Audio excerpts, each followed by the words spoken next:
Welcome back to the Zyori Podcast. Thank you for joining us here for episode 76 of the podcast. It is July 13th, 2015, 3 o'clock p.m. here on the Pacific Coast.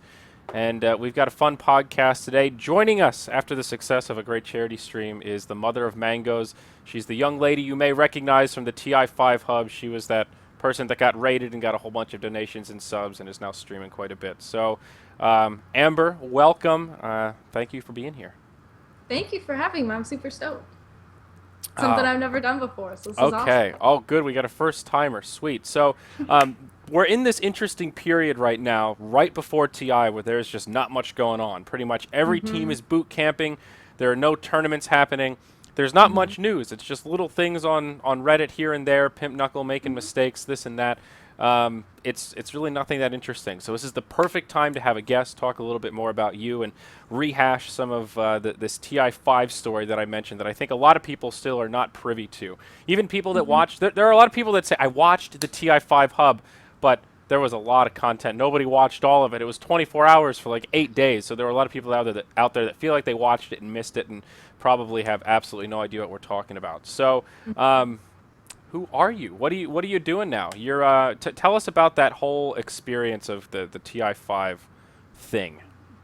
The raid, I'm Amber, and I was just like really an anything streamer. I'm a lot of people know I'm a big Pokemon fan, and so I was streaming some just some like off main series Pokemon games. Like I was streaming Pokemon 3D for a while, and Hearthstone, which is a game I'm decent at. I think during the raid I was actually losing pretty hard, which was kind of embarrassing. But it was a game I was pretty decent at. Was kind of hoping to get known as a Hearthstone player someday. And I was just sitting there with Z-God, who many of you have heard of. He's my boyfriend. And I'm streaming, and he's doing homework or whatever. And all of a sudden, I look on my stream, and there's like the chat's blowing up. There's like 1,000 viewers, and donations start coming in, and I didn't freak out. Like if you look at the video, I kind of just looked at it and was like, okay, well, somebody's trolling me. I'm just gonna keep doing my thing.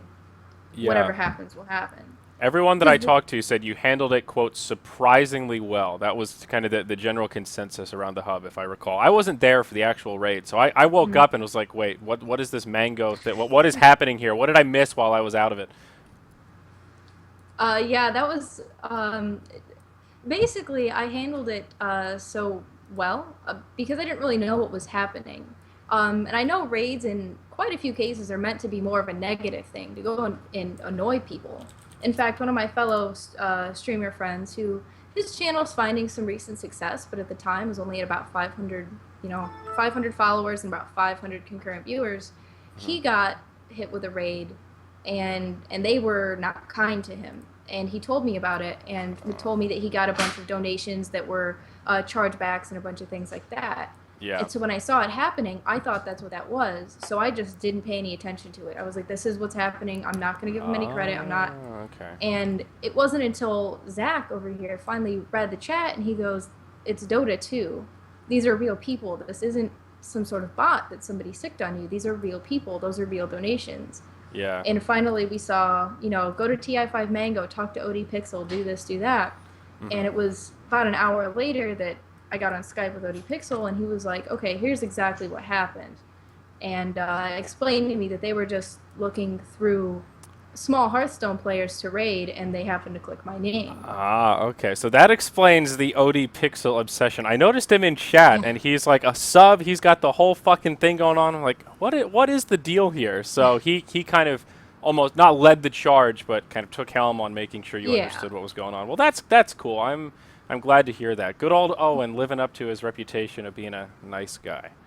Yeah, they're all of them from the hub. I've talked to all of them. I think all of them. They're all pretty cool. But he was the one that, I got on Skype that first day and everything. So when I think of that, I mostly think of him. Okay, wow. But big shout out to all of them for being just incredible people in that respect. Yeah, that's pretty cool. It's especially weird because that's actually not really cool. Like that's sort of against the Twitch TOS. You're not really supposed to show other people's streams and encourage people to harass them. I guess you're right. It does have kind of a negative connotation, but I don't think of the raids can also be like that term also applied before there was stream hosting. That's a relatively new feature. So having your stream Right. coming to an end and be like, all right, go raid this guy, get in there, and then you turn yours off, then some of them will stay over there.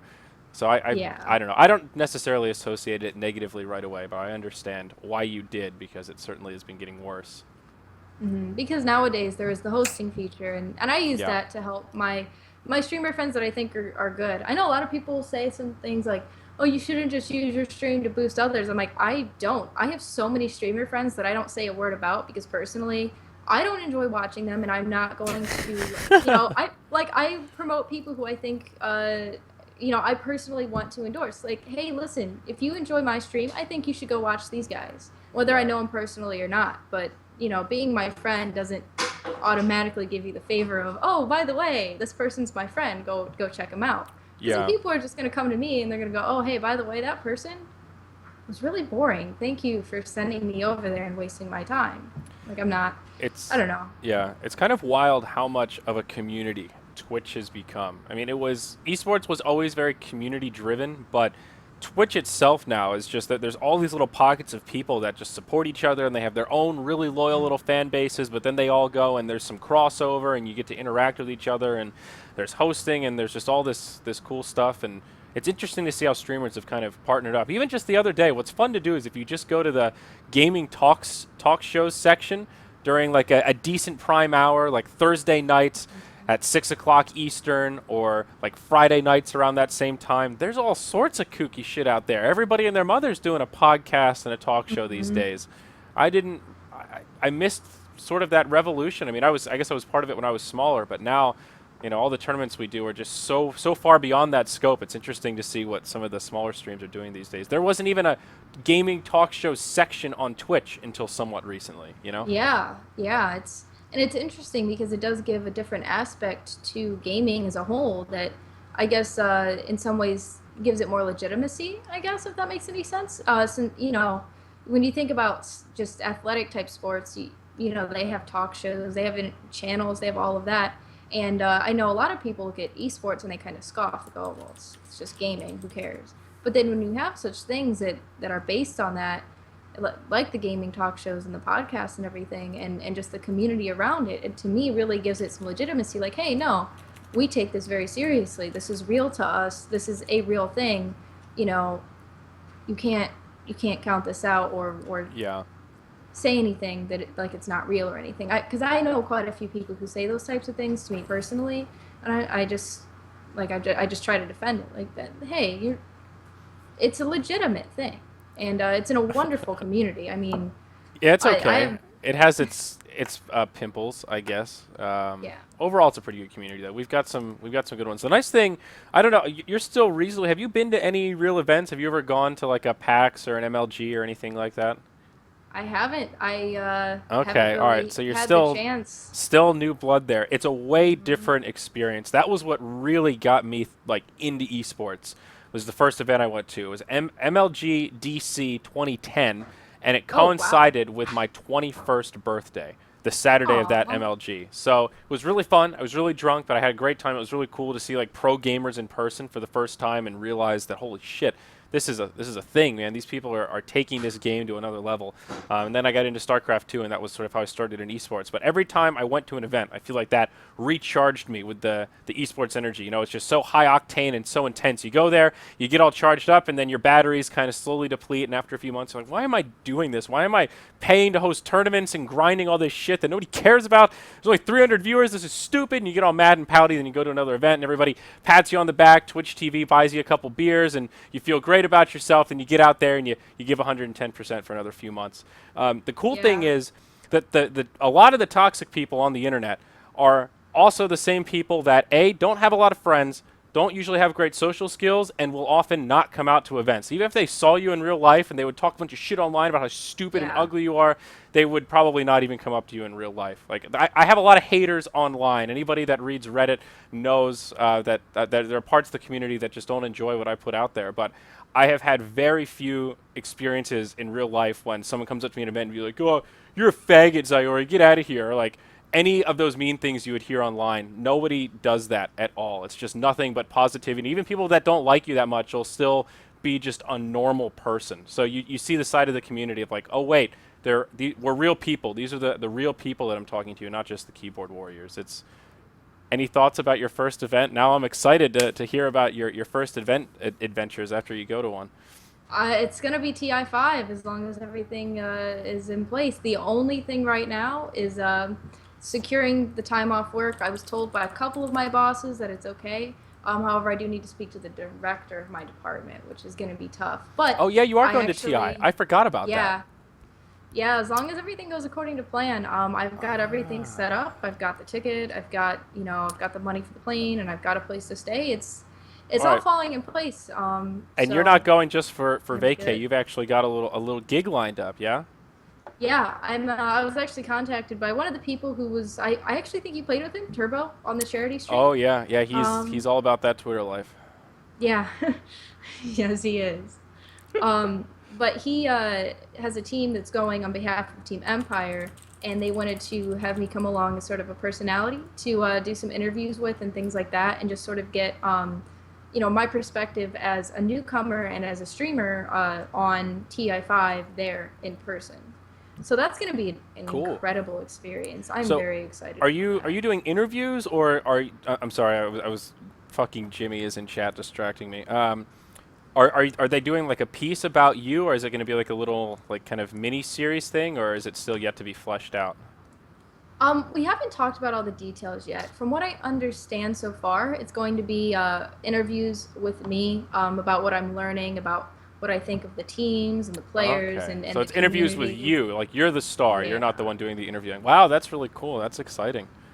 Yeah. And I mean, I bet there's a chance I'll do a couple of interviews, but that hasn't been talked about. But yeah, we had talked about it right after the raid, but a lot of people told me that the account that was talking to me on Twitter wasn't the legitimate account of Turbo until I was able to actually, determine that it was. Spoke to it sounded pretty legit to me, unless that guy was a super good troll. I don't know. I mean, it's possible, I suppose, but either way, that's exciting. TI should be huge this year. I've only been to one TI. I went to the one last year, TI4. It was incredible. I'm so pumped this go around. I think it's going to be awesome. You get long time in Seattle. What's really cool about the main event is it is the biggest concentration of Dota fans just ever. And you walk around the venue area where there's restaurants and just things to do, and it's just all Dota fans. You can just walk into a place, sit down, you'll overhear people talking about Dota. You just hear random, oh yeah, and then Pudge hooked me into the well as people walk by. It's a really surreal experience, and you can just walk into a bar, and I'm sure somebody will recognize you and be like, hey, you're that Mango girl.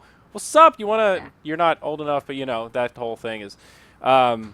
it should be fun. Hey, but you know what is legal in Seattle? So. I do know what's legal in Seattle. When we were there last year, they were just opening the first few dispensaries, like that weekend that we arrived, the press crew at least. So it happened like during that period there. They sold out like instantly. They didn't have nearly enough to match the demand. Are you even surprised? No, not at all. I forget what the numbers were. I knew at the time, but the amount that they had was some absurdly small. They had like 2 pounds for the entire city of Seattle or something. It's just like, well, that's not very... There's a lot of fucking people there. It probably wasn't 2 pounds. I really forget the numbers, but it was especially in the week of TI. Like, you've got the biggest video game fans in the world in your city. I mean... Yeah, well, the Aussies are the best. They're crazy. If you bump into a group of Aussies, they're likely to ask you where to find drinks at like 9 in the morning. And they're really into it. The thing is, as well, is if you're Australian or from that like region of the world, like New Zealand, whatever, and you're at TI, you probably traveled like 40 hours to get there. You paid a lot of money. You're going and just having the time of your life. You're not thinking about, well, I wonder if I'm gonna have enough money for beer today. No, you're going for it. I met a couple guys last time that got Fnatic tattoos at the event. The Fnatic logo right here on the inside of their arm, and I hope it's awesome. I mean, they said they really like No Tail and all Trixie and all those guys. The team broke up after TI4. So Fnatic has... What is the Fnatic team now? It's Team Malaysia, the Asian team. The Southeast Asian team. It's the same brand, same logo, but completely different players and personalities. Yeah. So now you're kind of like... You're repping Fnatic, and are you really trying to do that? It's... Anymore. Yeah, God. I didn't. They were so excited. I didn't really have the heart to be like, I don't know, guys. Let's talk about this when we're not drinking beers, and maybe it'll make more sense. But they just YOLO'd, so Good it's for crazy. them, yo. It's the madness. It's TI madness. I'm serious. I'm super stoked.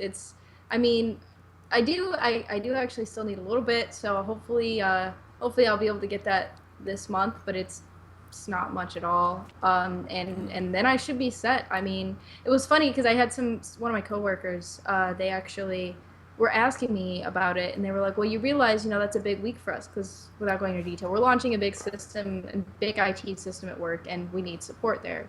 And he was like, you realize, like, that's a huge thing. And I was like, do you realize I got invited into the biggest esports event in history to Say work $15 million. That's all you should have to say. Yeah, that's what I was like, a $15 million prize pool. It's the equivalent of if your favorite football team called you up and said they wanted you to speak from the sidelines at the Super Bowl. Oh, and they were going to pay for it. It's not a far-off analogy. Like, you would have won off work for that. Yeah, absolutely. So, well, speaking of your money-raising skills, you just did your successful charity stream. Tell us about that a little bit. It was for Alzheimer's, if I recall correctly. Your goal was 2,000. You met it speedily and increased it, and you ended somewhere around 2,700 or so. So, yeah. Congratulations. That's quite the success, I imagine. Thank you. I'm incredibly pleased with that. It still doesn't feel like a real thing anymore. Like, it still is like, wow, that happened. And it was one of those things where I had said during the raid, just, I'll do a 24-hour stream of Dota. You guys got me a partnership. I owe you guys this. I'll do that. And of course, everybody goes, 24 hours of Dota, that's suicide. Like, nobody does that. Oh my god. Suicide. Yeah, they're like, especially for a newbie, they're going, that's crazy. And I was like, no, I'll do it. And I was originally going to just do it, just 24-hour stream. And I thought, if I'm going to do this, I might as well, give back a little bit. Because being a partner Twitch streamer was something that I had wanted really badly. And the raid made that a reality. They made it a reality within 2 weeks to a month of me streaming, which was something I'd been very hesitant to do because of the quality of my computer at the time. And it was just a whole lot of, I don't know. It was just a whole lot of things in my brain. Yeah. And out of that, the TI5 raid rather, not the rave. My God. How much did you end up? How many subs did you get out of that, or donations, or whatever? The day of the raid, I got about 100 subscribers, and I got about $1,200. And then in the following 2 weeks, a good day. Yeah, that was definitely a good day. I for the rest of the night, I was just kind of wide-eyed walking around, like I don't really know what to do with myself. What people don't know and didn't know, and I haven't really talked about, was at the time of the raid, I was actually broke. Like, I didn't have $1 to my name, and my job had cut my hours from 40 to 15 because they had a budget cut, and I was moving at the time, and I was in a very difficult spot financially, and that was another reason that when that happened, it was just like, it really helped me out in that sense as well, but and of course it gave me the partnership and these huge opportunities, and on top of that, it introduced me to Dota, which has become a huge part of my life. A lot of people ask me, how do you like it? Do you play it? Is it just a thing you do to stream? And it's no. I mean, when I'm at work, I read about it, I theory craft, I come home, and I'm immediately on my computer. So you're total new blood when it comes to Dota. Did you play any League of Legends, like any Warcraft 3 even? I played 2 matches of League of Legends. I had actually, right before the raid, I just reinstalled it a couple days before the raid and considered getting into it. When I'd played it the first time, it was back in October, and I was dating a guy who was really into it. And he said, oh, you gotta try this game, Well, I played it a couple times, and that very day, the motherboard on my laptop crashed. And as much as I hated that then, it was almost like meant to be. You know what I'm saying? Because who knows what could have happened then. Yeah. Wow. I did play one match since then, just to kind of get a grasp of the differences, because I didn't want to go in blindly and tell people like, oh, Dota's so much better, fuck League, and it, I just don't really care for it. Personally, I do prefer Dota, just myself.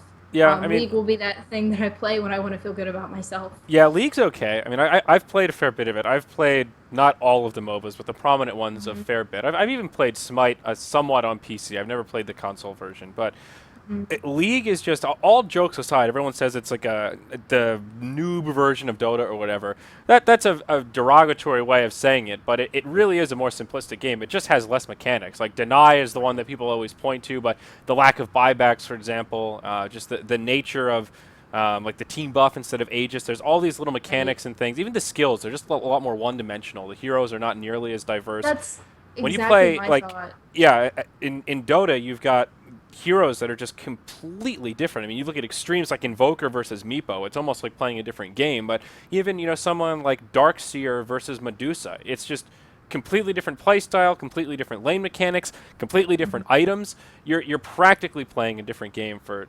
some, at least part of your experience. So I agree. A League is fun, though. The thing that I like about League is that it never makes me mad. I'll never be like, fucking Right. Christ, God damn it, why'd you push the top lane? I'm just like, I don't really care. You know what? Right. We lost, Right. fuck it, we can just play another one. Dota, I care actually about MMR a little bit. I try not to get mad anymore, but at least be like, really, Rob, you had to do that then? Really? That was the son of a bitch, dude. I'll never get negative in League. I just don't care. Exactly, and that's a good thing because there are some people out there who just don't need the intensity of Dota. I mean, that I won't put down League. I think it's shitty that they make you pay for all the champions. I will say that outright. I think that's completely unnecessary. I mean, Well, it's Valve just makes plenty of money off Dota, and you get all the heroes for free. So that's all I'm Well, saying. it's a little bit different though. The fundamental difference is that Riot only has one product, and that is their game. So they have to heavily monetize their game. Now it doesn't matter because everybody has so much fucking money. They could just stop now and be fine, or seriously cut back. But when all of this stuff was on the rise before it was a proven business model, Riot's like, how can we consistently get people to pay for this game? Because at that point, the game doesn't have enough momentum where people give a shit about cosmetics. People have to be invested in the game. They have to be playing with their friends to want to spend money on something as frivolous as purely cosmetic items or skins or whatever you want to call it. So you need something else that drives them. And for Riot, it was unlocking heroes in such a way that you could buy them through Riot points and all that shit. Now, for Valve, it's totally different because they don't make their money by cosmetics primarily. They make it through selling games on Steam. Steam is their platform that makes massive amounts of money. They get a cut of everything that gets sold through that, right? So for something like Dota 2, when they decided to make the move, they saw this huge esports market. They saw the bubble that was forming around StarCraft 2 that had formed around Counter-Strike and how it was making a resurgence. Dota seemed like an untapped market, and they said, if we can get all these people that are playing these esports games that aren't on Steam onto Steam to play Dota, holy shit, they'll just naturally start to buy stuff on our platform, and we don't need to monetize the game. Fuck it, give them all the heroes. We don't care. If they're on Steam, we're already winning. So it's just a completely different model in terms of incentives. But now, you're right. Like, Riot could decide, hey, you know what, guys?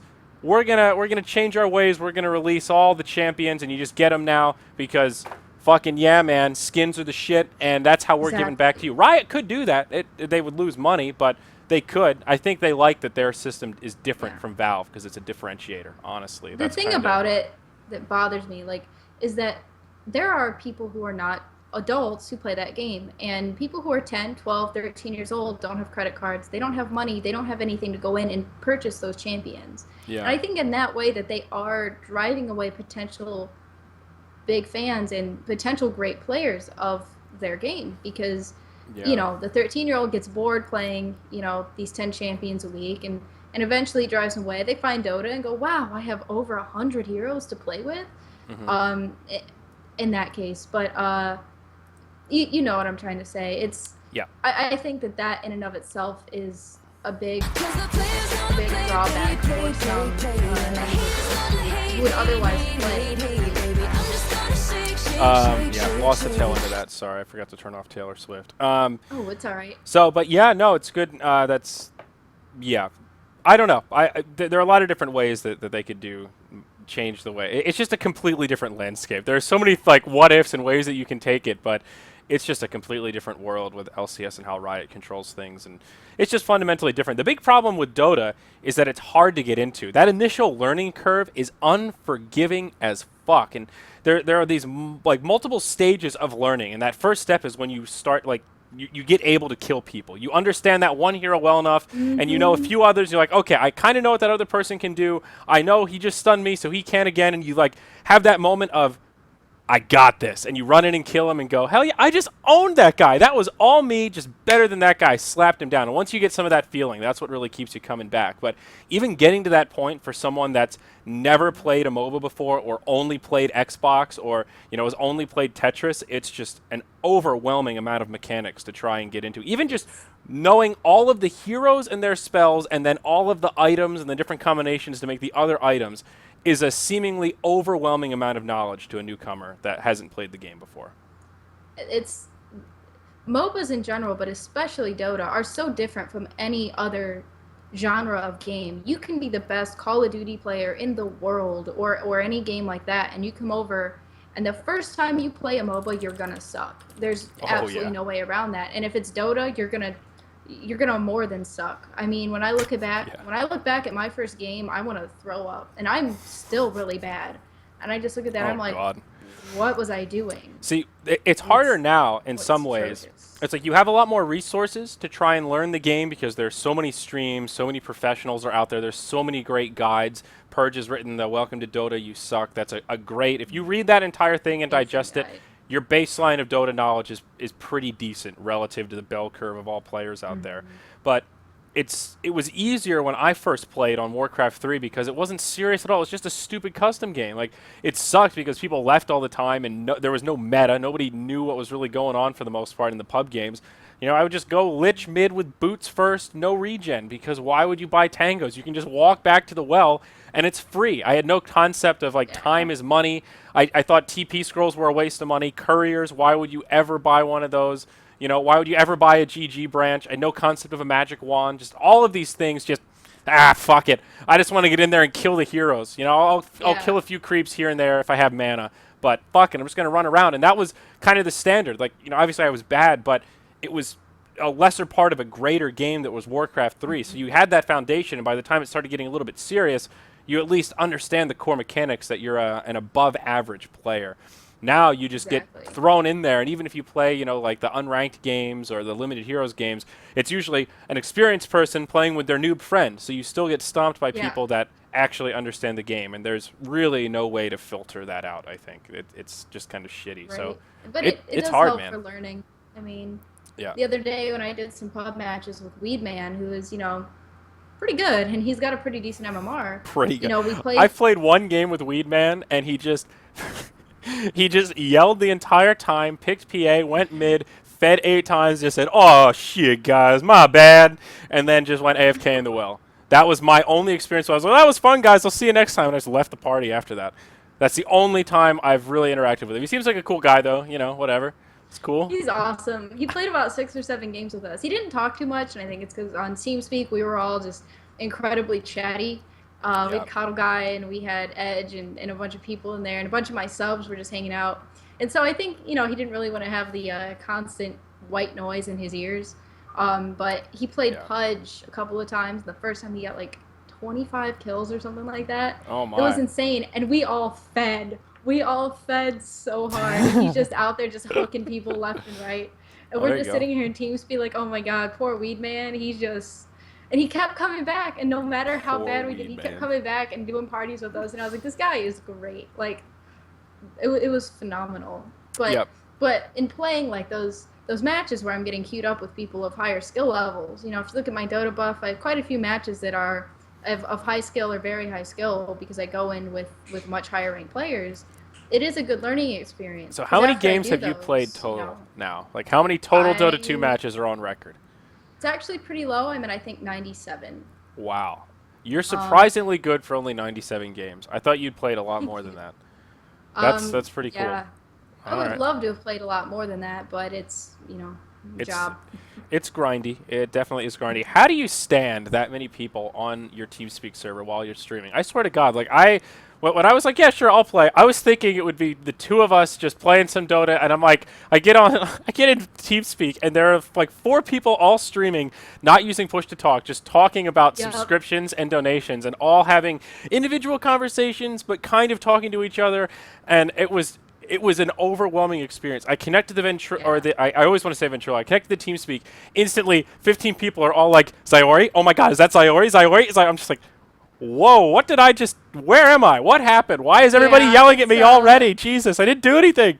It I was kind of thought it was going to be more overwhelming. of like a just me and you kind of thing in our own channel or whoever else was guesting with us at the time. Yeah. And the thing is, my subs were all very excited, and they were just in there, It's and then cool. I think we split up on teams for your round. Sometimes we didn't, but it was Yeah. one of those things like, well, this is exciting for them as well, and it's one of those things like, well, you're a sub, here's a little Yeah, exciting thing, yeah. like you get to play with somebody else that you really enjoy watching, No, which is it's something cool. that was like the biggest, most enjoyable part for me for the 24-hour was like when I played with Admiral Bulldog and some of my subs got in that match, like Yeah. they were so excited to play with him, and it was like, I'm really glad that you were able to have that opportunity. Yeah, it's cool. No, it's not as much a criticism as much as just I walked in like a deer in the headlights. I was all quiet. It's like, okay, cool, it's time. Let's see what's going on. Like, I'm used to getting onto the Dota Cinema TeamSpeak server, which has 2 people in the AFK channel and then nobody else on it. So you connect and just kind of hang out, take it easy. Somebody will slowly filter in. It was like I just accidentally stepped on a bee's nest, and they were all climbing up my leg, and I didn't know what was going on. But no, it was really cool. I had a lot of fun. It was a very I'm interesting glad. Thanks, experience. and again, thanks for guesting and hanging out with us. That was a lot of fun.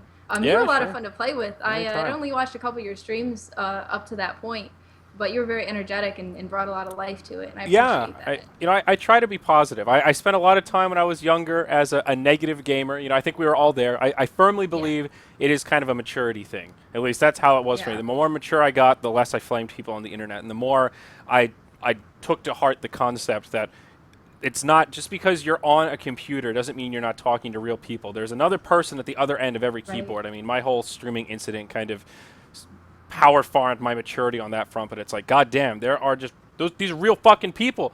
And you're calling somebody a faggot and saying you hope their mother gets raped and stuff. That if his mother was actually raped, you just ruined that guy's week. Like just you could just not say that and not run the risk of really hurting someone's feelings or offending them. Yeah. Like it's no effort for you to just be a little bit nicer, and it can have a really net gain overall in terms of negativity out there. So now in my older age here, I try to just be positive and just, it's just a game. I don't really care that much. Even though I really want to win, I try not to let it show. I try not to get too mad. I mean, sometimes I tilt. Every so often I get that 3 a.m. just want to win one more before bed, and you're all terrible! Yup. But that's not that often. My personal worst, to be honest. Like that last one, I'm like, I gotta get up early. I just want to go out on a good note. But I need to work on that, especially on stream. Off stream, I'm actually really chill. I just sit here and, I'll be like, oh man, come on. But like, just not flaming, just like, wow, I wish you really wouldn't have done that. And I know they do it to me, like, I'm bad. Yeah. But for the most part, when I'm off stream, I care because I want to win, but it's not I want to win because 200 people are watching me as well. Well, and 200 people want to see me win as well. It's a multi-leveled thing. It's like when you're streaming, you almost always play worse because there's just more going on. You're kind of looking at chat. There is less brain space to just be focused on the game. So you are inherently at a disadvantage when you're streaming relative to how you'd normally be playing. So that already is a frustrating factor that you're not playing as well as you can just because you're streaming. On top of that, there's a lot of people watching, so you really want to play at your best if you had a choice. And then on top of that, you're just a little bit more on edge. So when people get mad, you're just like, God, why couldn't we just win this, guys? This could have been easy. Everybody could have thought this was fun, and now I'm mad. And then for me, once I start to get mad, I get mad that I'm mad. That just makes me more mad because I don't want to be in this state, and it becomes this feedback loop of just I'm killing kittens left and right. I don't want to care, but I care, but I don't want to. Yeah. But I do, and there's nothing. So it just takes practice, getting to that point where you're just like, I'm starting to get mad right now. Let's just smile and make a joke. That's why I like to stream because for me, it's motivation to be positive because I know being a whiny little biatch is not really appealing to most of my viewers. So I feel like flaming is you have to be like Idra all in and just be known for your flames, or to be hands off. That kind of middle ground thing just doesn't work. You just look like a wimp. I mean, being the 90-pound blonde girl, being the all-out rage type won't really work for me anyway. I'm not even gonna not even gonna let it go down that road because that's just never gonna come off well. Yeah, For me. that's true. I mean, I feel like it would be funny personally because if I watched a little 90-pound girl rage hardcore, I think that was hilarious. But I It know a can lot be of people good. aren't gonna do Have you that. ever seen Casey Tron? Have you ever seen her stream? Are you familiar with I've that? seen a little bit. Do She you picked get a it? fight with me on Twitter the other day, a couple weeks ago. So I've actually just tried What to was stay the away fight from in it. regard to? I was just going through looking through browsing through Dota, looking for some streamers, and I saw one who I'd never heard of before. I couldn't tell you her name right now, to be honest with you. Had about 500 viewers and was playing the game with the game being about the size of my picture on your screen right now, and the rest of it being her. And I had always heard of people, you know, especially girls, doing that on occasion. And I thought that was an exaggeration. I thought, you know, oh, they all do it, they all do it. Well, maybe one or two. But I saw three of them very similar to her in there, but especially the one with all those viewers.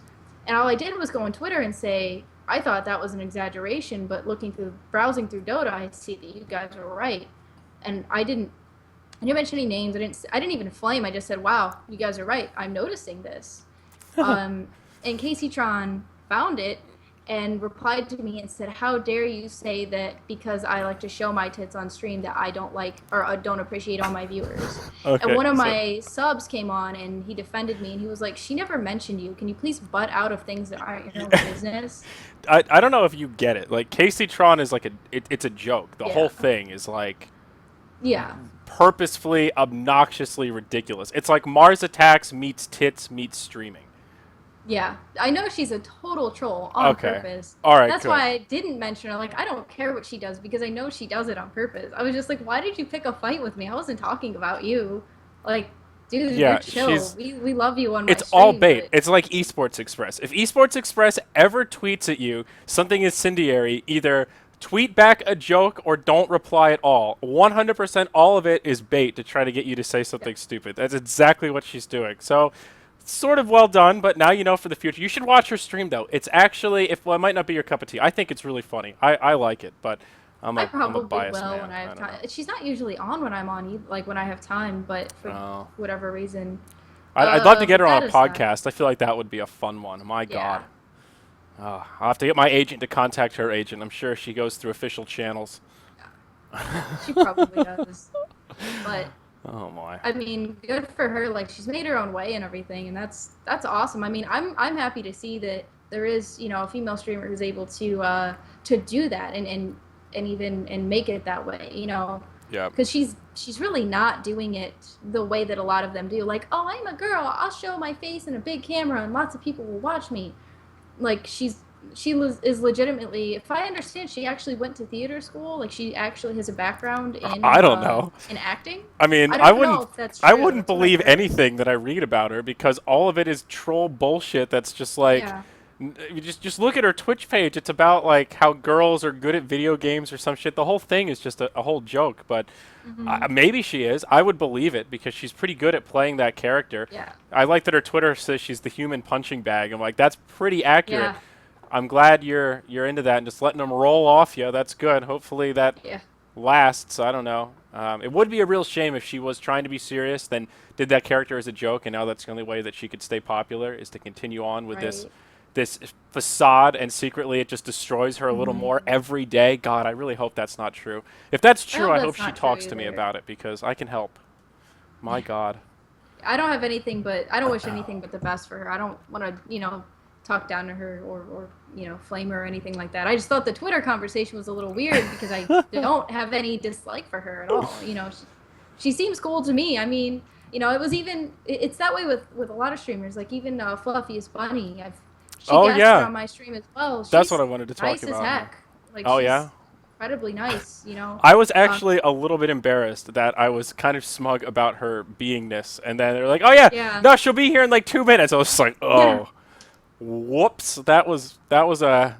Yeah, you ever hear the saying that whiskey doesn't make liars; it just makes fools? That was a fool moment there. I should have held my cards together a little bit better. That's what I get for not using push to talk. You just heard my what? Up in there. She's But real. What's your as take much on her? as- You're into the bunny? You're into that? You're into the ass shaking for subs? Personally, like it's not my style, but you know, if people want to watch it, people want to watch it. The thing is, I don't think, I will admit, I have said things on stream about how I, thought I was like, oh, you shouldn't do that, whatever. I still do think that, it should be more about the gaming. But realistically, people are going to do what they want to do. And if that's what she wants to do and people want to watch that, that's what's going to happen. Because, some people are salty, like, oh, those people should be watching me. They should be watching me. Like, I'm a real streamer. Like, come watch me. And it's like, well, the thing is, the people who want to see the ass shaking aren't going to come watch you. Like, if that's what they want to see. Yeah. So let them do their thing. People have the right to do whatever. If it is against TOS, Twitch will take care of it. Yeah. But other than that, realistically, there's enough viewership on Twitch to go around. And all you can do is do what you want to do. Be yourself, stream how you, like, run your stream how you want to run your stream, and people will come to you if they enjoy it. And that's it. So, personally, I don't do it. Personally, I don't really agree with it myself. However, I recognize the freedom for people to do what they want on their own stream. Yeah, I find it an odd issue for people to be passionately aggressive about how it's soiling the good name of Twitch and it's ruining esports and all this silly shenanigans. And there are much bigger issues than like people having titties on Twitch. I mean, I kind of agree. I don't really care that much about it one way or the other. Overall, I think if it becomes the overwhelming majority on Twitch, it could be a problem. I don't think it's a problem yet. I think we should proceed cautiously, if that makes sense. I feel similar to this as I do about the vaccine people or the GMO people. I'm not pro GMOs, but I'm anti the people that are anti-GMO. I'm anti-GMO. If you're really actively against, you're uneducated, you don't quite get it, But I'm not really saying GMOs are that great. I'm just saying give them a chance, dude. All right, just calm down a little bit. Feel like this. I'm anti the people that are really against it, even though I'm not really for it. Right. Yeah. I feel that way about quite a few things. It's just like, just chill out on some things. You just gotta chill. Yeah. And that's one of those things, And the thing is, no matter who you are, no matter how you run your stream, there will be criticism. It quite literally doesn't matter. And I've been learning that slowly but surely myself. I can't please everybody. I'm always gonna have haters. I'm always gonna have trolls. And every streamer, every broadcaster is gonna have the same thing. And so it's true. Do what you want to do. There was a great artist once wrote that haters are going to hate, so I'm just going to shake, That's why that is our theme song here for every new sub that comes in. We just shake it off a little bit, When I heard that, I was like, that is I shake my I approve. I shake my proverbial titties. I do what I can, but I'm still trying. So tell us about this Z-God individual. What's he all about? How does he feel about your streaming career and all of the male attention that comes along with it? This is a very heavily male-dominated industry after all, as I'm sure you well know. Right. He, right now he's over there doing homework. I don't know if he's listening to me, but so far he's been my biggest supporter since day one, since the day of the raid and before. He's been there for every stream, unless he had, something else that he had to do. What does he do? Every stream. Right now he's just a student. No, I mean, he's there for every stream. What does he do during the stream? He mods. And most really? people know him as, the mod. A lot of people whisper to him, message him, add him on Steam if they have something important to tell me, if they feel like it's... So he's like your manager. He's like, listen, you need something, you go through me, I'll filter it out, and if it's good enough, I'll go to her. He's your fucking guy. He's the stop. Oh, okay, that's cool. Kind of like your little chat agent. I like that.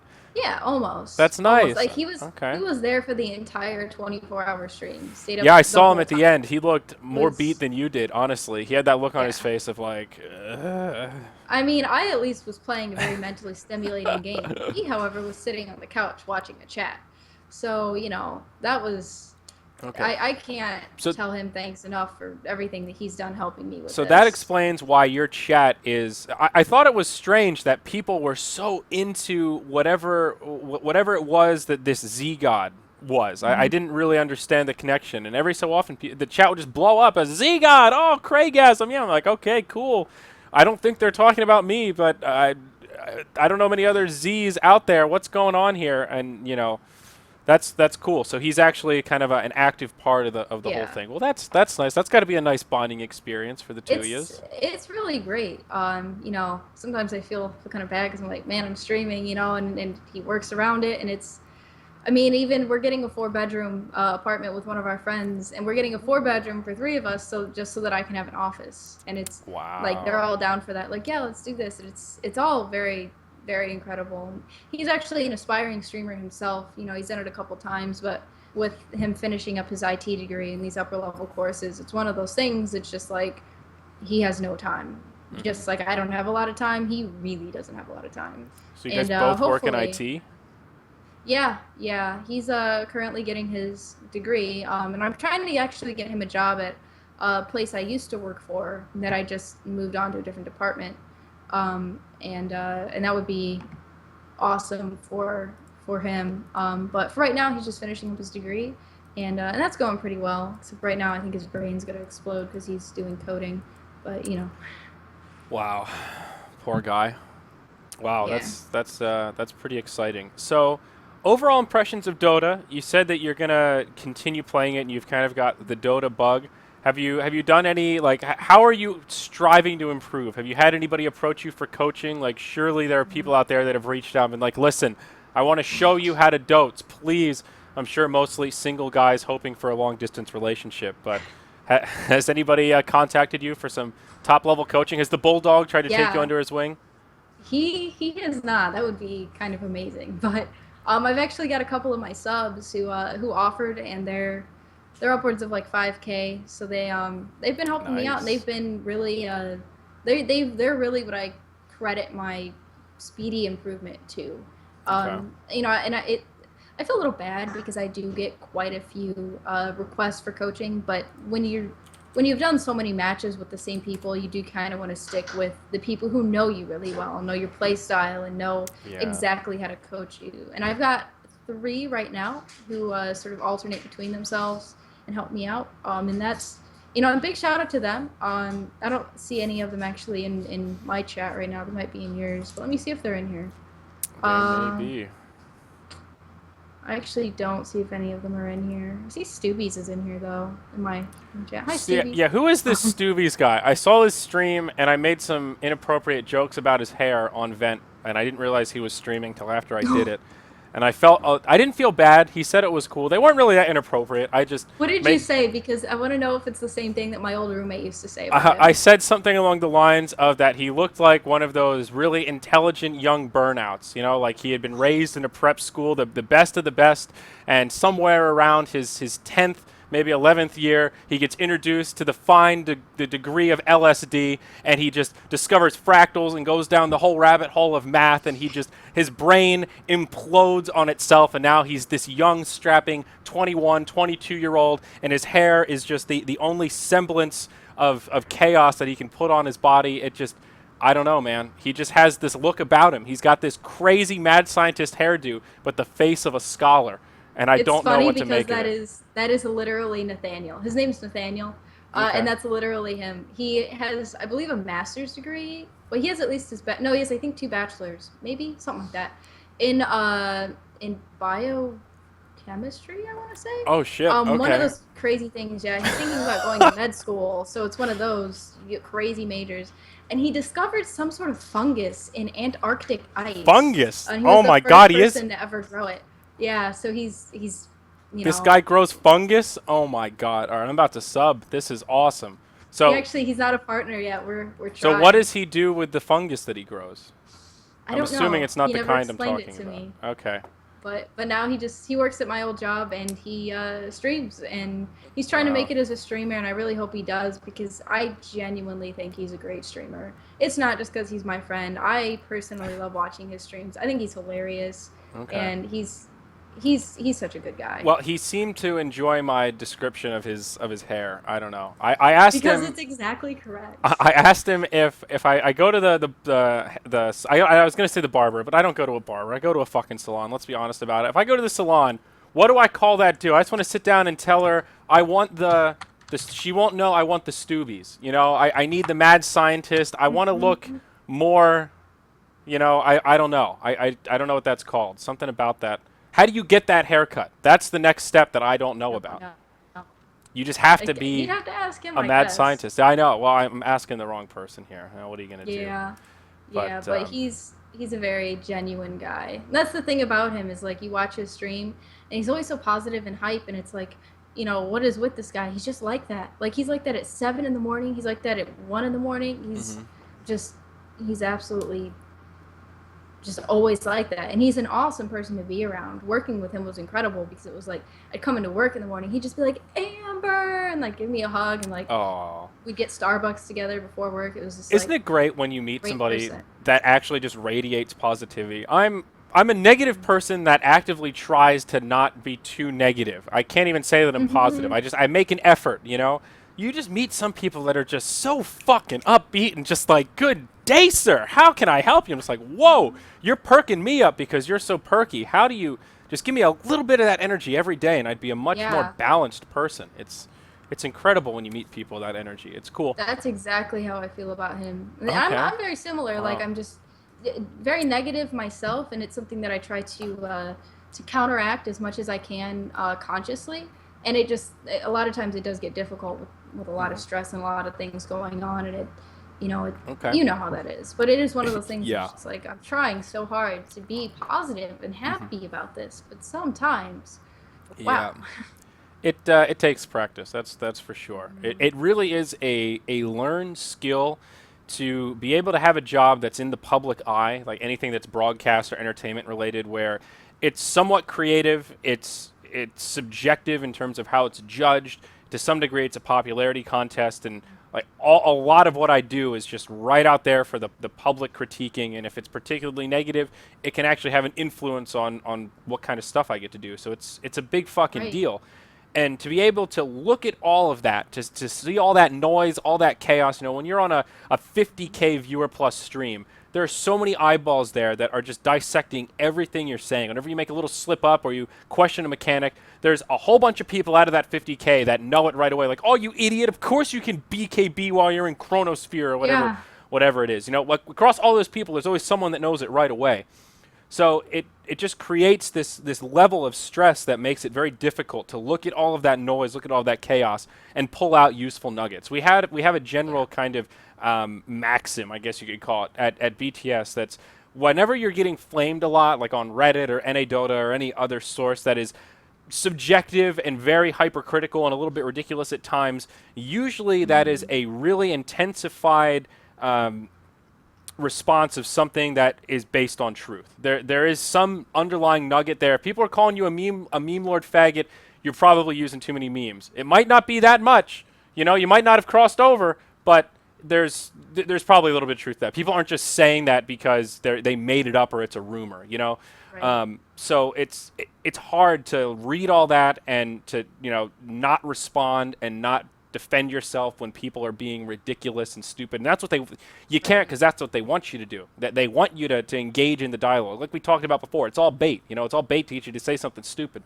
For a lot of people, it's just oh, look, I got Zyori to say something that he didn't mean to say, or like I made Zyori mad. That's really cool. That's really all a lot of people are trying to do with that kind of stuff. But you can't just zone it out. You can't just say, all right, well, fuck it. I'm not going to read Twitch chat or look at Reddit at all anymore. Well, then you're disconnected from your audience. You know, you don't know. Right. And Reddit is on like the other end of the spectrum. Yeah, Reddit is the biggest concentration of the hardcore like esport fanatic Dota fans. The guys that are like really upbeat and know all that shit about all the players and really digest what I'm saying. That is the biggest concentration of them. So you're doing yourself a huge disservice by not looking at the general tone of what they have to say. But you don't want to get caught up in the micro, that one guy that's just, you know, really laying India. It's like, just let it go. If it's really that bad, somebody else will stick up for you, unless it's, you know, something really just factually incorrect. That's kind of the one time I try to intervene, when it's like, listen, dude, this is just not true. You're actually just wrong. Being a dick. Like I felt that way with the charity stream when people started accusing me of stealing it with quite literally no reason to think that. It wasn't as if I had ever done anything like that before. Well, see, I never have, do you know about Zyori, not Zyori? Okay, so Dota is just we're special when it comes to reasonably attractive girls doing donation-y things to a private PayPal account. We've been burned. What's that saying about being fooled once or twice and third time you ain't Once getting bitten, fooled? twice shy. Yeah, some shit like that. Dota has been stained. Unfortunately, that was ruined before you came along. So you're held to a higher standard of you're guilty until proven innocent. Unfortunately, and that was. And what you were saying about pulling out the useful bits, I didn't realize that when I first saw people saying that. I thought they were just accusing me, and I'm like, what the hell? Like, I genuinely want to do something here. Please don't, accuse me of doing something that I've never done and I'm not going to do. And then when I was streaming, I found out about Zyori, and that's when I was like, well, I've already had this idea of streaming the donation to you all. I get why you feel that way, but if you need me to prove it to you, I will prove it to you but I understand that you guys have been burned, and the thought of money that was supposed to go to charity being stolen by somebody is absolutely awful. Anybody who would do that is quite literally the worst kind of person. Damn. And I understand. What a slam on Sayuri, man. That's harsh. I thought you were a nice person.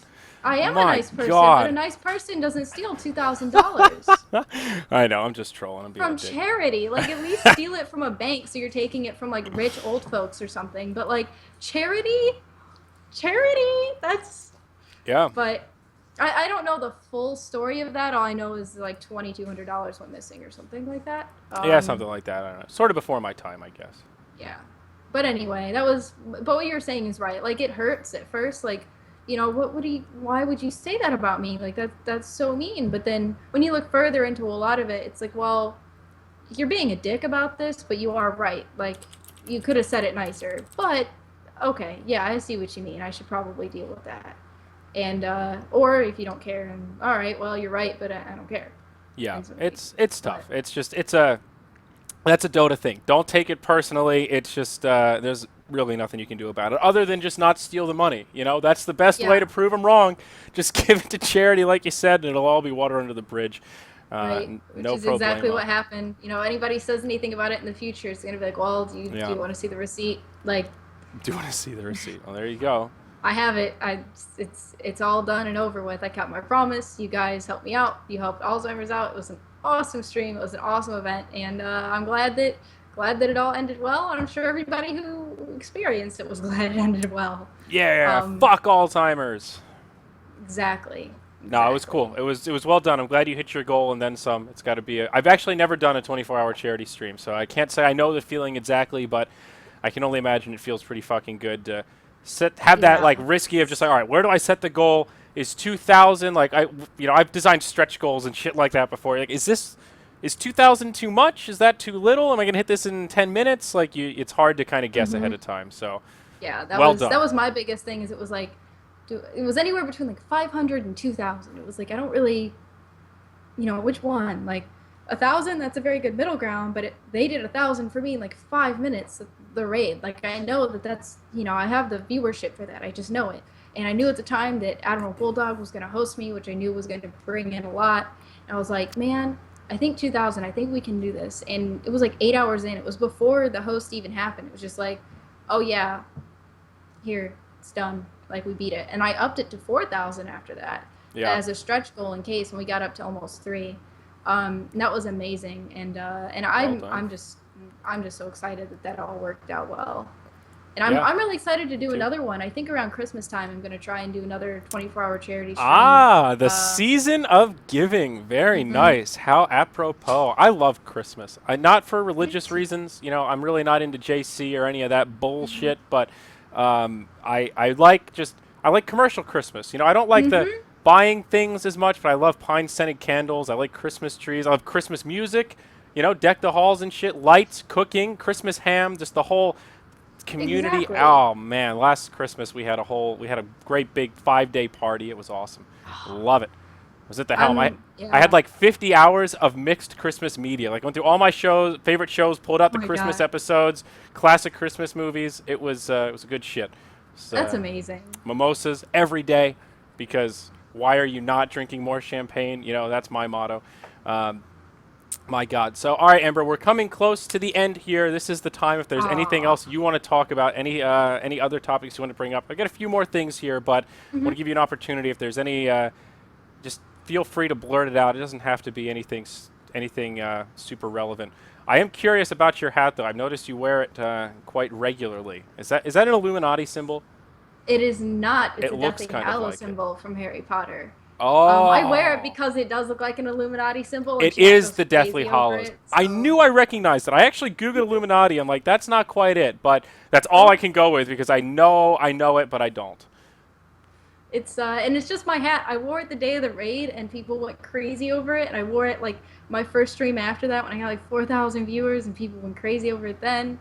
And so it's just kind of my thing. Like I put it on when I stream, and it's just sort of a part of who I am at this point. So Okay, so a big Harry Potter fan, yeah, big time. Huh? yeah. I haven't actually been able to reread or rewatch in like 3 years or something like that. Okay, but you've read all. um, Did you see any of the movies at midnight? No, I actually didn't. Now that I think about it. Oh, the issue was, this is kind of a funny story. Make it quick, but my parents were Go for super it. religious. I never really was sorry. religious, and yeah, that was great fun growing up. But I don't have anything against religion. I'm just personally am not. And anyway, they believed that Harry Potter was witchcraft, and thus would not one let of me read those. them, would not let me watch them. Yeah, and so it wasn't until I was a junior in high school that I finally was like, fuck this, I'm an adult and I really want to I really want to get into this. And so I read all the books, I watched all the movies, and I believe at that point they were either all already released or the final one was in the theater. And I almost want to say the final was in the theater because that's why I watched them, was so that I could go see it, and I never did. Okay. Never did in theater, at least. Wow. But yeah, that was how that went. That is rough. I can't completely empathize, though. In the area I grew up in high school and such, there was a pretty strong Christian religious influence. They were very there were some people that were like, oh no, dude, Nicholas Flamel 666, man, that's fucked up. They're knocking on the devil's door. You don't want to be touching that. I'm like, listen, it's not just, she's British, dude. Come on, calm down. It's She's just British. It's European. Like, you're just not cultured. Don't worry. It's good. Trust me. Harry's cool. Exactly.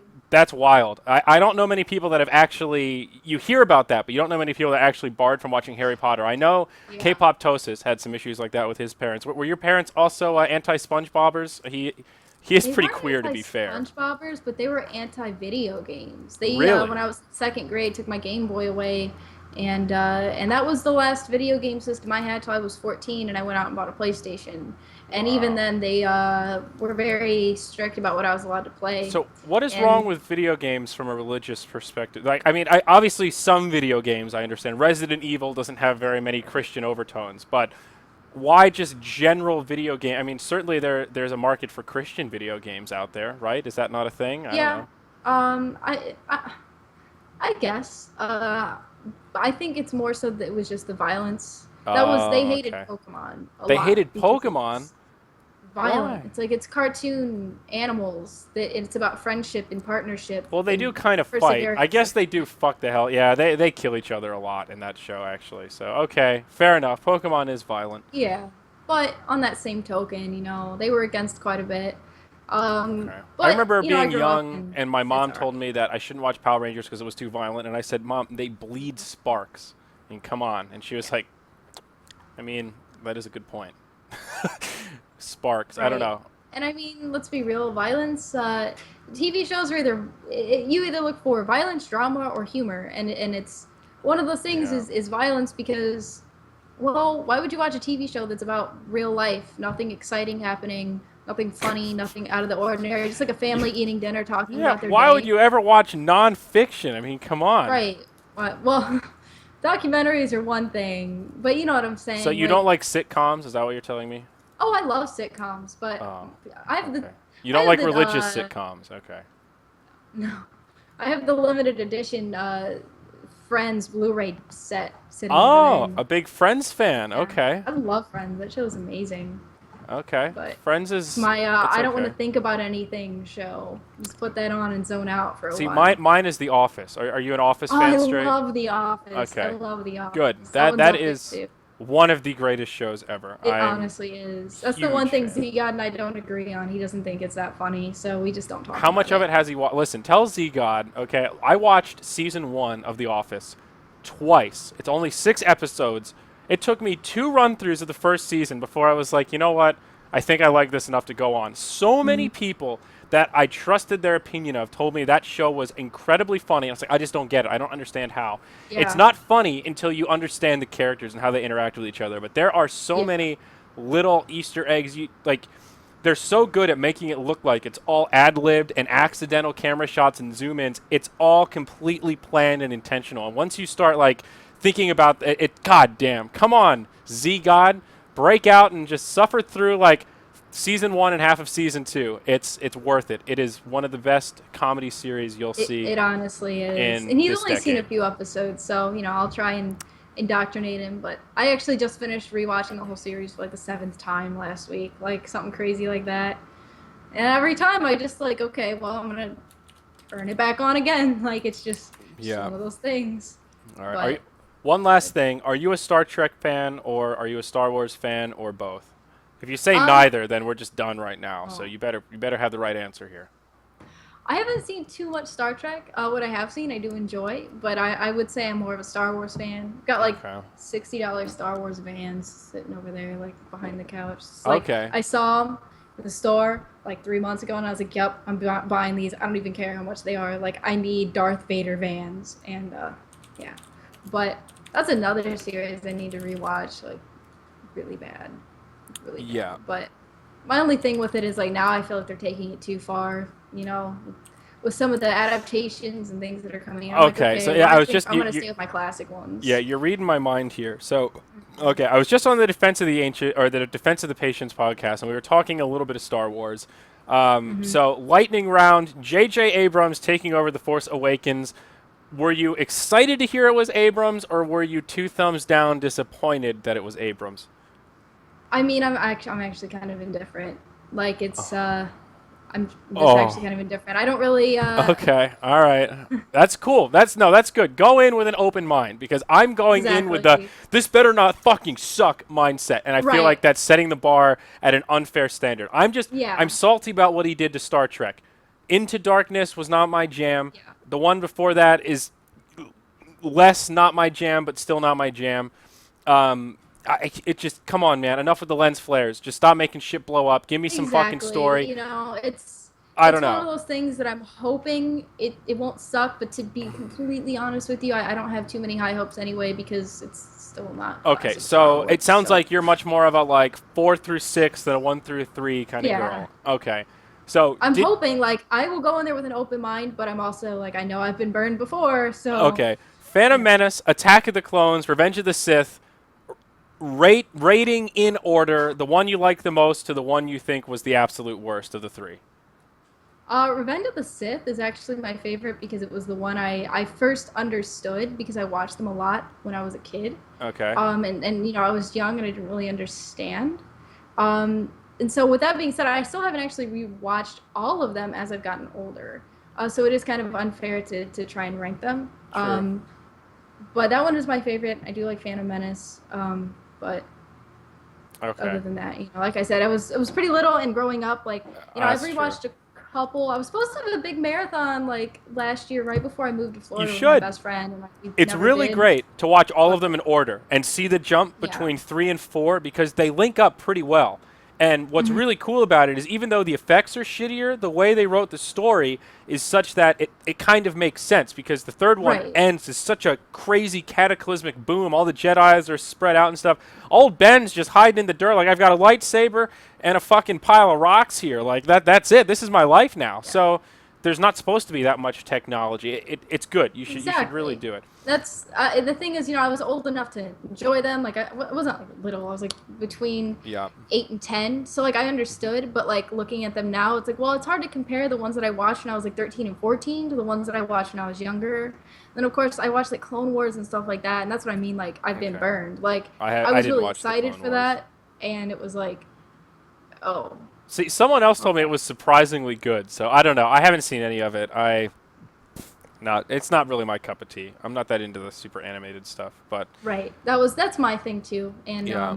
so hopefully the new one will be good. I hope so. I think episode 2 is for me by far the worst one of the 6. I think that's the one that has the dullest plot, the most ridiculous lines with all the love story. That's when they're like trying to CGI Yoda, but the technology's not really there yet. Yeah. And he just looks like this green blob that's flopping around the screen.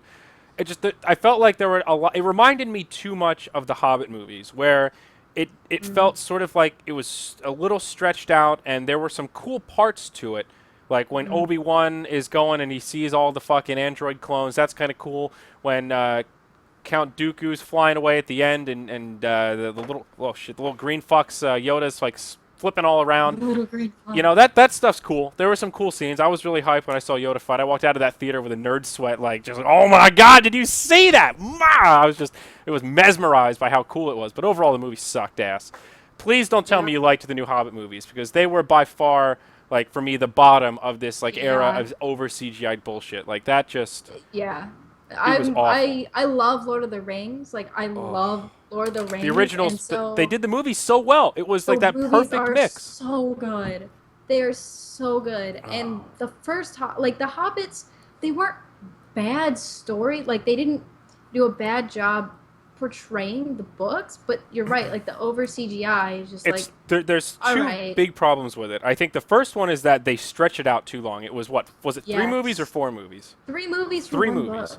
So the problem is, as standalone movies, they don't really make any sense, especially the third one, because it's just a long battle scene, and it's like the part of the book when Thorin is completely lost his noodle. He's off his rocker. They're just like, listen, let's just compromise. You'll still get a great deal, and he's just like, nope, I want everything. I am the Mad King now. And you just, as a standalone movie, it just sucks ass. You lose all of the all of that context of why he is the way he is. You just have this really dull, one-dimensional character that just keeps repeating himself. The second one was like just over CGI'd and ridiculous. And the first one, I hate it when there's an adventure and they win through luck. You know, they're like, this boulder's rolling around and they're chasing it, and Gandalf is like fucking Neo dodging arrows. Like, come on, just make this a little bit more digestible. That's what Fellowship of the Ring does so well. You have all this character development. You start to get a dialogue. You see how green the Shire is and shit. All of that setup is what makes that series so good, and it gets lost in translation in The Hobbit. I agree. The one thing about The Hobbit that I thought was okay was it was a good introduction to Lord of the Rings for people who weren't previously into Lord of the Rings, I think. To me, it was simpler to understand than the actual Lord of the Rings movies, because they're so long and they're so, story heavy, and you really, they take so much digestion, in my opinion. Like, they're great, but they take digestion. And I think that the Hobbit movies are a little bit simpler to just like sit down, watch, get like an idea of what Lord of the Rings is about, and then move into like the meat of Lord of the Rings. And it's a prequel technically. That's so true. I guess it is that's good what for that. The point of it is maybe I went in with my expectations too similar to Lord of the Rings, but it was not my style. It was not what I was hoping for. When I first heard that they were going to make a Hobbit movie, that was not what I imagined at all. So. And it could just be because when we got Lord of the Rings originally, it was in that time period when CGI was a thing and it was good, but it wasn't something that is like now when movies are, there's not even sets anymore. It's just green screens because everything is CGI. And I think that also had something to do with it, because CGI looks real, but it doesn't feel real to me. You can tell, and it's one of those things like in an old, in that time period, it just doesn't fit, and you can tell, and it's like, well, all right. But they're not bad, but when I do my Lord of the Rings marathons, I don't really include the Hobbit movies. Let's put it that way. I would never torture myself in such a manner to do that. I don't think that's no, I don't know. They're not that bad. I'm overstating a little bit, but it was definitely not what I was hoping for. So. Oh my! On that positive note, after shitting all over the Hobbit movies and Peter Jackson, thank you so much for making some time to cover the podcast. Hey, thanks for having me. This was a lot of fun. Isn't it? I really appreciate it. Too frequently I ask people if they want to come on. I've never podcast before. I don't think I want to do it. I'm like, it's really easy. Literally, just sit down, get a beer, and we'll just chit-chat for an hour about Dota-ish shit. It's really not that hard. It's pretty fun. You're natural. It was pretty easy. You know, we did that with 3 bullet points worth of things to talk about. Look at that. Awesome. If I ever start one up myself, you should come on. I mean, it might be something I do at some point. There you go. When I feel like I can dedicate time to it. I'm Join not the one to try and podcast start circle. things Yeah, that I it takes a little while to get it ramped up, but once you do, it's a lot of fun. So we do have some administrative stuff to talk about this week, folks. We're trying to bring. I'm going to focus on making the podcast more steady. It's been kind of an afterthought over the past few months with all the traveling, and Monday is going to be my podcast day for the most part. We'll have one more before I ship off for TI. I'm leaving on the 22nd, so the next podcast will be a week from now on Monday the 20th, and then after that we're going to kind of play it by ear at TI. As I've talked about before, we're going to be getting a lot of cool content this year. I've got a camera guy that'll be following me around for the main event. I'm going to do some crowd interaction, some other cool videos like that. The goal is to do 3 podcasts while I'm in Seattle. We'll see if that actually comes out. I'm hoping to be able to sit down and do like person-to-person podcasts with somebody nearby. I'm bringing all my audio gear, so the quality should be pretty good. I'm looking forward to it. Other than that, best way to support the podcast outside of subscribing on Twitch is to leave an honest review on iTunes. It is really helpful to rate and review over there. Helps me get pushed forward on the iTunes platform, and that's where it's really at. Apple still dominating the podcast market, so I'll drop a shameless link here. Would certainly appreciate that. But that's it. Amber, any other shout-outs or anything you've got before we wrap her up here?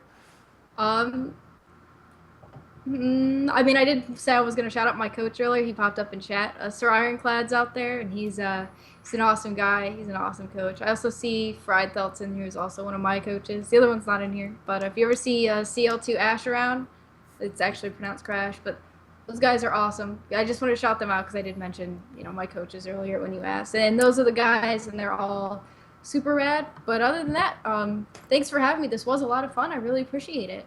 All right, cool. Well, until next time, folks, be kind to yourselves, be kind to each other.